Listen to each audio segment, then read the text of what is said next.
Fire Chief Steve Standards off to my left.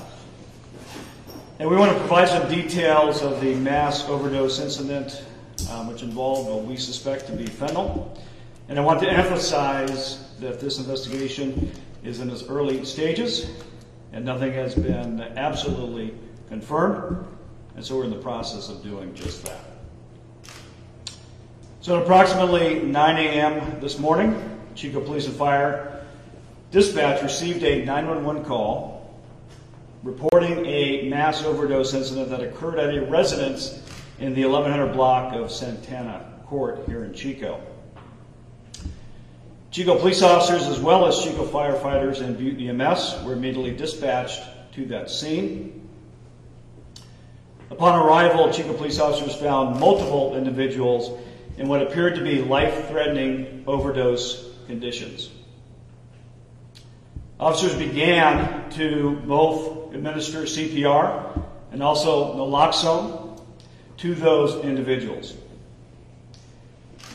Chico police officers administered 6 doses of Naxolone during their response, and those come in half doses, so one per device. Chico Fire and Butte EMS soon arrived and assisted with the life-saving efforts. 12 adults were eventually transported to Enloe Hospital. Additionally, 2 Chico police officers, the first responding officers, were starting to feel some effects after their response. They were also subsequently transported, but they were treated and released and are in good condition. Unfortunately, 1 male individual was pronounced dead at the scene. We're not releasing any further details on that death. But I did want to provide an update on the conditions of the 12 remaining at the hospital. So 4 are in critical condition, 8 were admitted and remain in the hospital. So 4 are in critical condition, 8 were admitted and remain in the hospital. Chico Police detectives are conducting the investigation into this incident. The residence where this incident occurred is being treated as a hazmat site, and the Butte Interagency Narcotics Task Force, their personnel, are responsible for that scene at this time. So every indication is that this mass overdose incident was caused from the ingestion of some form of fentanyl in combination with another substance, although that is yet to be confirmed. We do anticipate confirmation in the coming days. And when we have additional information regarding this investigation, we will certainly provide it when it becomes available. And as tragic as this event is, and certainly there is potential for additional fatalities, I want to emphasize that, it certainly would have been far worse without the response and dispensing of Naxolone by Chico police officers, the life-saving efforts of Chico firefighters and Butte EMS, and the emergency care, of course, received by Enloe Hospital staff. Chico police officers began carrying Naxolone in 2018, if you're wondering how long we've had those devices. And it came through a grant by Butte County Butte County Health Department. And this is not the first time that Naxolone has saved lives in the city of Chico. So at this point, I'm going to invite Fire Chief Standards up and we'll answer any questions that you may have about this incident. So obviously this is an incredibly dangerous drug.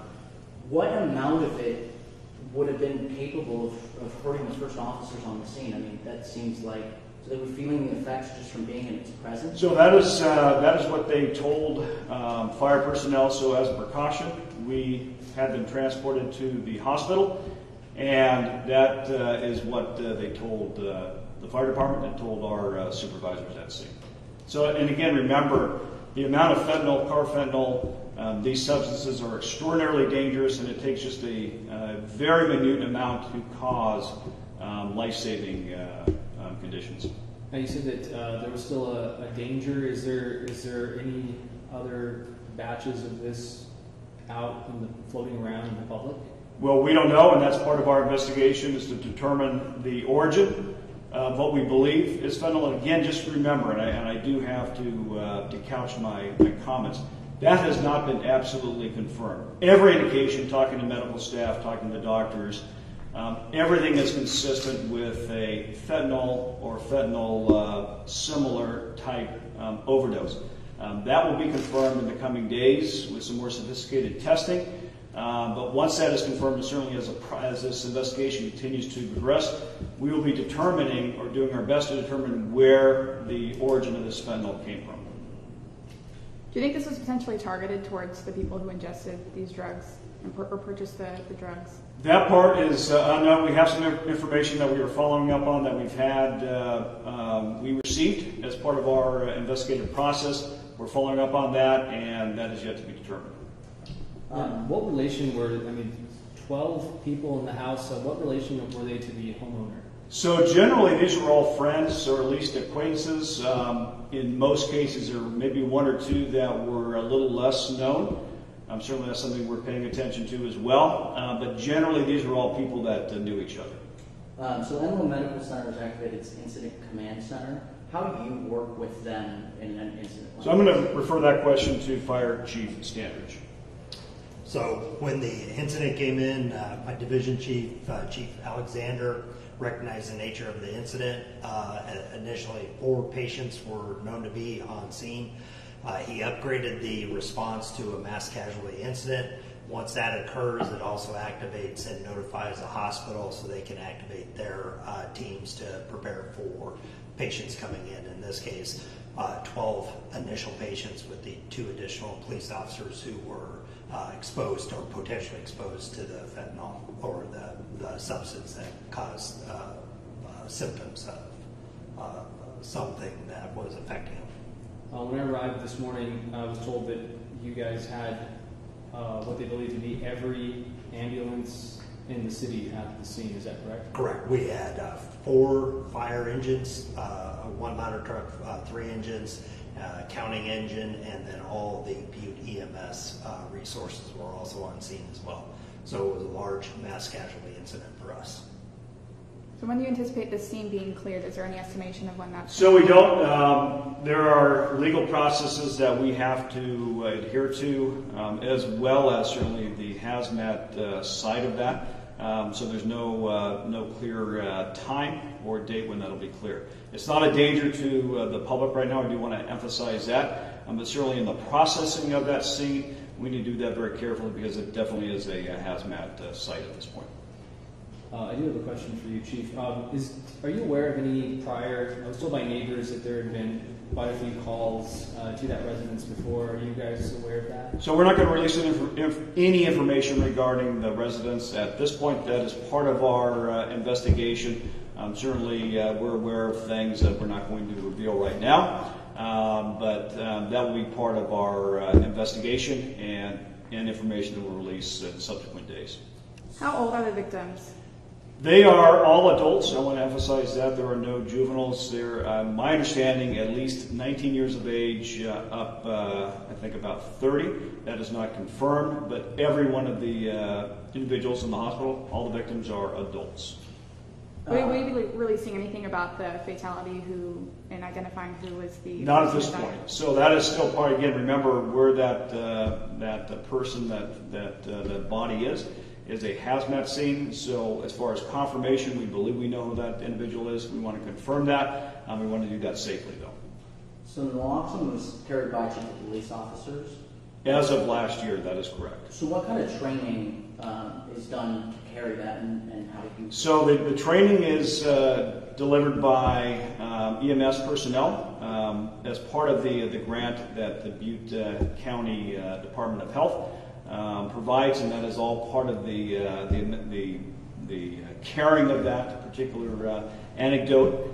I will tell you that the good thing about that substance is I want to say foolproof, but you can administer that in error and not cause any harm to the patient. It's also administered now nasally. That was the other consideration when this was presented to me. So not doing any harm, certainly, but also then the high likelihood of having to use it. Our officers are all throughout this city any given moment, and we do respond to many overdoses, and particularly with the opioid crisis that is occurring everywhere in this country, to include Chico, California. We wanted to have in the hands of those officers who are oftentimes first on scene an ability to administer a life-saving drug. Who called 911? My understanding is that someone at the residence that has an association with the residence called 911. And just to re-emphasize, it is a home, and it's a hazmat scene at this time, but all the neighbors surrounding it, they're not affected by this. Well, they are not in danger. There's nothing to be concerned about for them at this point. You mentioned increased use of this naloxone.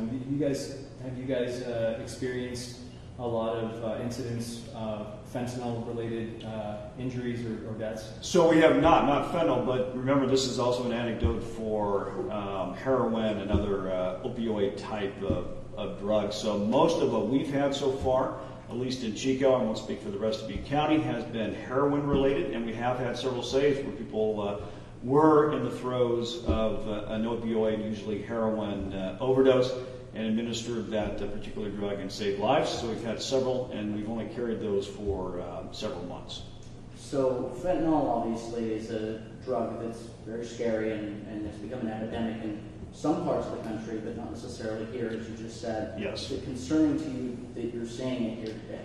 It is, and so we were waiting and have been waiting, unfortunately, for this to happen, in the sense that we knew fentanyl had been moving west. It really has been in other parts of the country where they're really seeing the greatest impacts of this particular drug.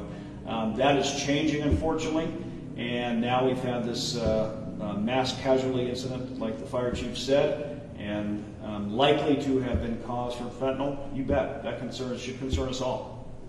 You mentioned that it was a hazmat area. Has the body been removed from the home? I won't get into those details right now, but obviously we want to process that very safely and be respectful, all those types of things. Okay. Do you know if any of the victims are college students?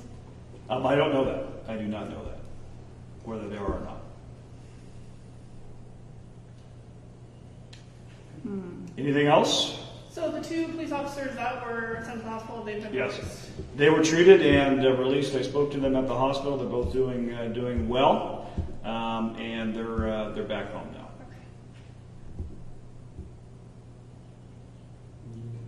All right. Anything else? If not, thank you very much. And like I said, we'll have additional information as this investigation unfolds. We'll release that information as soon as we can. Thank you very much.